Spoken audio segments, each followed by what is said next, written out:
Hello বন্ধুরা, আমি কাবেরী নিয়ে আসলাম তোমাদের সামনে একটা ছোট্ট লং ভিডিও। অনেক দিন পর আমি লং ভিডিও পোস্ট করলাম। কারণ কি, আমার এক সপ্তাহ ধরে আমার খুব টেনশনে আছি।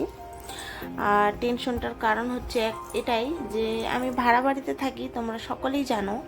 তো আমি এই বাড়িটাতে ম্যাক্সিমাম 6 মাস হয়ে গেল থাকার। তো 6 মাস থাকার পর এখন মালিক হঠাৎ করে এসে বলছে যে তোমাদেরকে রুম খালি করতে হবে। সেই মুহূর্তটা যে কেমন আমার কাটতেছিল এক সপ্তাহ ধরে আমি জানি একমাত্র। তো আমরা অনেক খোঁজাখুঁজি করেছি। তো মালিক যখন বললো, তো আমাদেরকে তো খুঁজতেই হবে, তাই না? তো আশেপাশে অনেক রুম খোঁজাখুঁজি করলাম, সিঙ্গেল রুম পাওয়া গেছে, তার মধ্যে জলের খুব সমস্যা। আর আমরা যেখানে আছি অন্য অন্য জায়গায় খুব জলের সমস্যা। আমরা যেই এরিয়াটাতে আছি এই এরিয়াটাতে একটু জলের সমস্যা কম, তাই আমরা এই এরিয়াটাতে বেছে নিয়েছি। তো যাই থাক, এখন মালিক বলছে এখন তো আমাদেরকে রুম খুঁজতে হবে, তাই না? তো রুম খোঁজাখুঁজির পর সিঙ্গেল রুম পেয়েছি, কিন্তু সেটাতে আমাদের এত কিছু নিয়ে ফেলেছে, আমিও জানতাম না। নিজের বাড়ি ভেবে আমি ভাবছি এখন খালি করাবে না, তাই আমি অনেক কিছু নিয়ে নিয়েছি, ঘর সাজানো গোছানোর জিনিস। তো এখন হঠাৎ করে এসে বলছে তোমাদেরকে রুম খালি করতে হবে। তো কিছু করার নেই, খালি তো করতে হবে। তারপরে আমরা এখানে পাশেই একটা হোটেলের উপরে আমরা পেয়েছি রুম। সে বলেছে মার্চের 10 তারিখে খালি হবে। তো আমরা মালিককে বলেছি, যে মালিকের বাড়িতে থাকি বর্তমানে, সে বলেছে যে 10 তারিখের মধ্যে, আমরা বলছি 10 তারিখের মধ্যে খালি আমরা করে দেব। তো দেখো বন্ধুরা, এত কিছু করার পর যদি হঠাৎ করে এসে বলে খালি করতে হবে, আমাদের তো কিছু করার নেই, বাড়ি তো আমাদের না, তাই না? আমাদেরকে খালি করতে বাধ্য।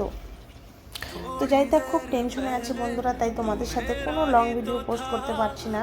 আরেকটা কথা, এখন ফেসবুকের যে অবস্থা, কি বলবো, খুবই ইনকাম কম। তাছাড়া আমাদের মতো ছোটো ছোটো ক্রিয়েটরদের কোনো কথাই নেই। তো যাই থাক, আমি কিন্তু হাল ছাড়ছি না, রেগুলার আমি পোস্ট করে যাচ্ছি। আর তার মধ্যে আমার ড্যাশবোর্ড পুরো লাল হয়ে গেছে। যাই থাক, সেটা হতে থাক, আর আমার কাজ আমি করতে থাকবো। আরেকটা কথা, সেটা সত্যি, যে তুমি যদি কাউকে রিপ্লাই কমেন্ট না করো অন্যের পোস্টে গিয়ে, কিন্তু তোমার ড্যাশবোর্ড লাল হবে, এটা বাস্তব। অনেকে বলে না যে কমেন্ট কোনো ব্যাপার না, সত্যি আমি দেখতে পাচ্ছি নিজের প্রোফাইলটা, যে আমি অনেক দিন ধরে অন্যের পোস্টে গিয়ে লাইক কমেন্ট কিছুই করছি না, তাই আমার পুরো ড্যাশবোর্ড লাল হয়ে গেছে। আর রেগুলারলি আমি এখন পোস্ট করতে পারছি না, আমার টেনশন বাড়ি খুঁজে পাচ্ছি না, কি করব। আরেকটা কথা বন্ধুরা, যারা ভাড়া বাড়িতে থাকো তারাই এই সমস্যাটা বুঝবে, যে যখন মালিক এসে বলে যে তোমাকে রুম ছাড়তে হবে, ওই মুহূর্তটা যে কেমন লাগে কি বলবো। আর খাওয়া দাওয়া আমার কিছুই কদিন ধরে খেতে পারছি না, ভালো লাগছে না। তো কী আর বলবো বন্ধুরা, এরকমই চলছে। তো আমি রেকর্ডিং দিচ্ছি, আমার ছেলে এখানে কিন্তু কথা বলতে শুরু করে দিয়েছে। তো যাই থাক বন্ধুরা, তো দেখো সন্ধ্যাবেলা আমার হাজব্যান্ড নিয়ে আসছিলো কচুরি চাটনি ওর কোম্পানি থেকে।